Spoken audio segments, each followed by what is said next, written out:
Nyi Roro Kidul adalah seorang putri cantik bernama Kandita, putri kerajaan Pakuan Pajajaran, yaitu anak Raja Prabu Siliwangi dari istri yang bernama Kinasi. Dewi Mutiara sebagai ibu tiri mengutus pembantunya untuk memanggil seorang tukang tenung.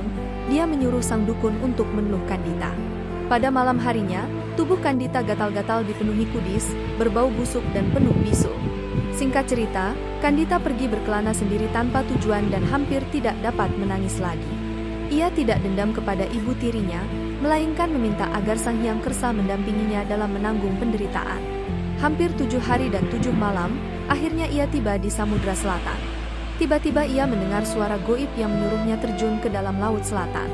Ia melompat dan berenang, kemudian ia dijadikan ratu oleh makhluk halus penghuni Samudra Selatan.